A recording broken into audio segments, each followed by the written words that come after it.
Picture this. You're scrolling through social media. Everyone's posting group photos, weekend trips with their squad, birthday parties with dozens of people, comments flooding in, tags everywhere. And then there's you. Maybe one or two close people in your life. Maybe none at all. And for a moment, you wonder, is something wrong with me? Here's what nobody tells you. Having few or no friends isn't always a problem. Sometimes it's a sign of something else entirely. Something most people don't understand. Something that actually reveals specific, rare psychological traits that set you apart. Because the truth is, the number of friends you have says less about your worth and more about how you're wired. And if you've always felt like you operate differently, like social dynamics that seem natural to everyone else feel exhausting or unnecessary to you, there might be a very specific reason why. Today, we're going to explore 5 rare psychological traits that explain why some people naturally have few or no friends. And if you recognize yourself in these, you're about to understand something profound about who you are. Let's find out. Here's where it starts. You're extraordinarily selective about who you let into your life. Most people operate on a quantity model of friendship. They collect connections. They maintain dozens of surface-level relationships. They have people they call friends, but rarely have deep conversations with. It's social portfolio diversification. Lots of contacts, minimal investment in each. But you operate on a quality model. You're not interested in filling your social calendar with people who don't genuinely align with your values, interests, or depth of thinking. You'd rather have 0 friends and friends who feel like work. This isn't snobbery. It's a specific psychological trait called relationship selectivity, and it's actually correlated with higher emotional intelligence. You've developed the ability to distinguish between connections that nourish you and connections that drain you. You've recognized that not all relationships are worth the emotional energy they require. Think about what this actually looks like. Someone invites you to a party.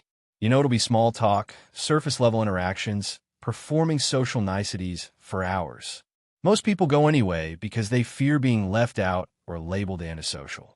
But you evaluate whether that experience genuinely adds value to your life.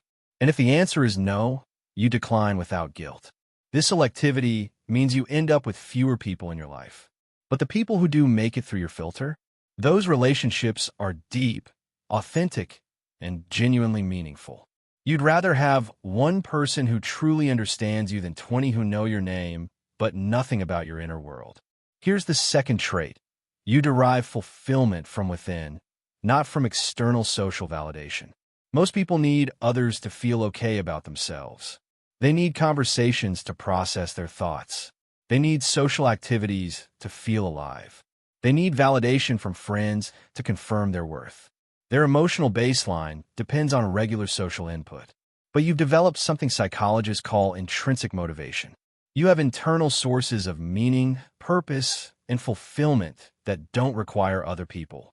You could spend an entire weekend alone working on a project, learning something new, or simply thinking, and feel more satisfied than if you'd spent it at social gatherings.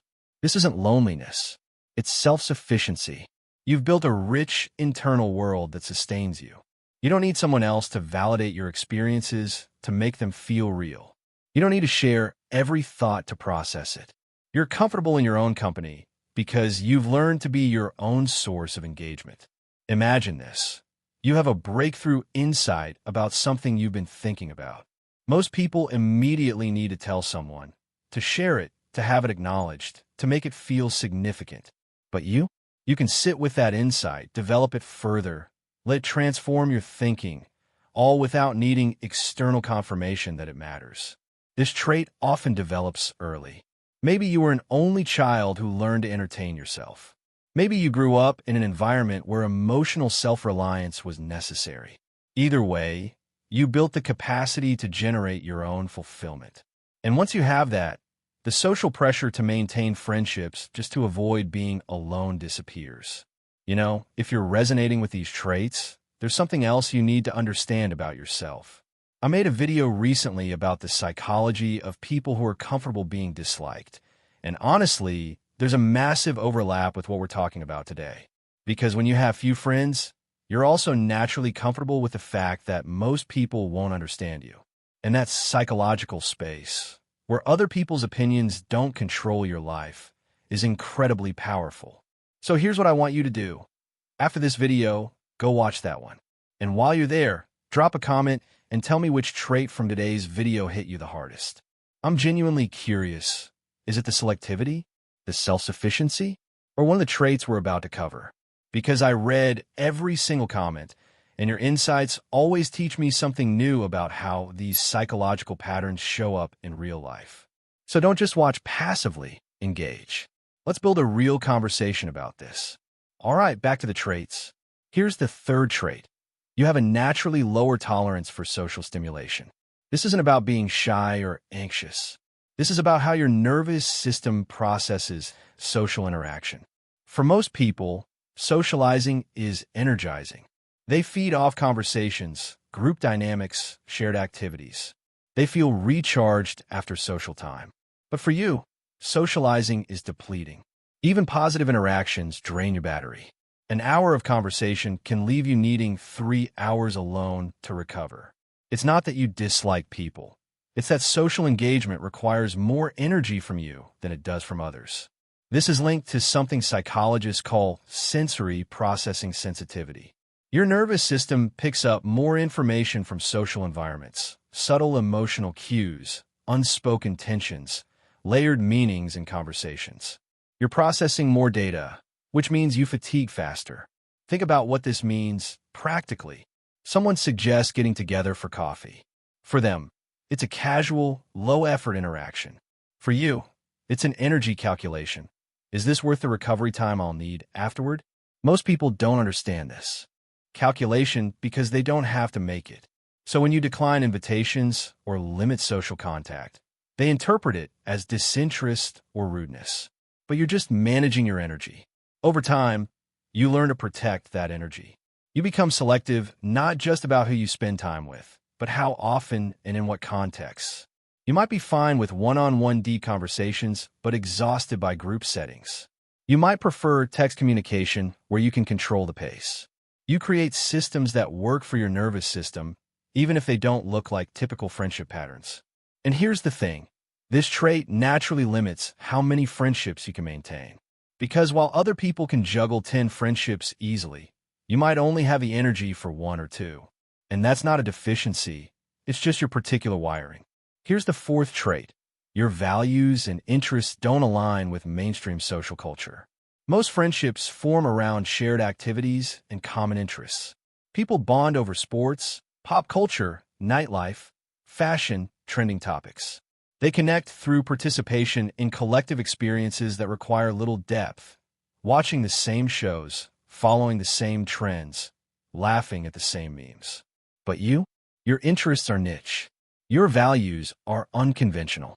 The things you care about, deep philosophical questions, specialized knowledge areas, creative pursuits that take years to develop, don't have large social communities around them.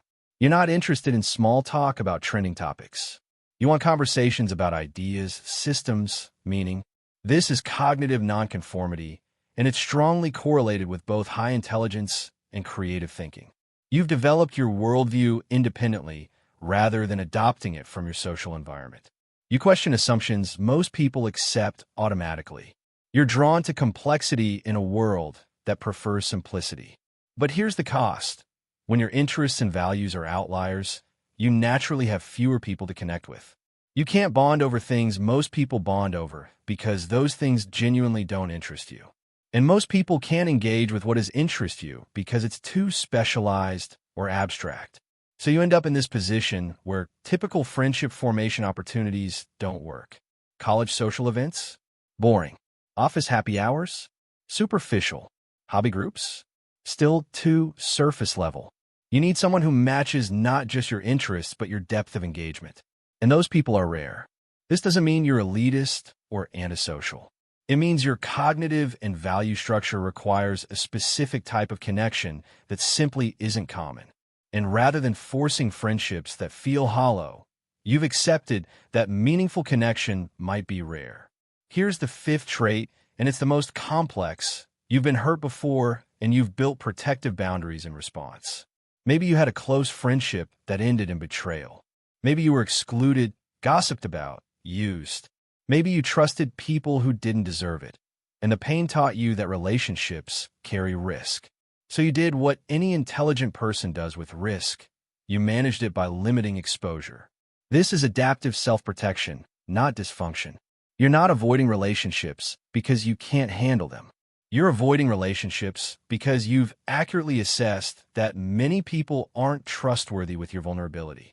You'd rather be alone than hurt again. But here's what happens. These protective boundaries, while rational, also prevent new connections from forming. Because forming friendships requires vulnerability. It requires trusting before you have proof someone deserves it. It requires taking emotional risks. And if you've been burned before, those risks feel disproportionately high. So you wait. You observe. You test people slowly.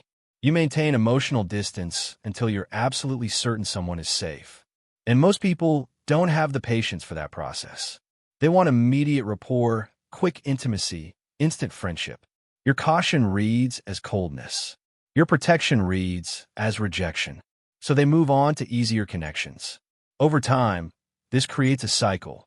Your boundaries protect you, but also isolate you. And while part of you wants connection, another part recognizes that safety matters more. You've chosen self-preservation over social integration. And that's not pathological. It's a reasonable response to experience. So what have we really discovered here? If you have few or no friends, it's not necessarily a problem to solve. Sometimes, it's simply the natural result of specific psychological traits. High selectivity in relationships, intrinsic motivation and self-sufficiency, low social energy, non-conformist values, and protective boundaries from past experience. These aren't weaknesses. They're adaptations. They're ways your psychology has organized itself in response to your wiring and your experiences. And while the world tells you that having lots of friends is success and having few is failure, that's a narrative written by and for people with different psychological structures. The truth is simpler. Some people are built for wide social networks. Others are built for deep, selective connection. Neither is better. Neither is healthier. They're just different strategies for navigating the social world. So if you're someone with few or no friends, maybe stop asking what's wrong with you. Maybe start asking, am I actually okay with this? Because if you're fulfilled, if you're growing, if you have meaningful pursuits and the occasional deep connection when it's authentic, you might not need what everyone else says you should want. Maybe the real freedom is recognizing that you get to define what meaningful relationships look like for you. Not based on how many, based on how true.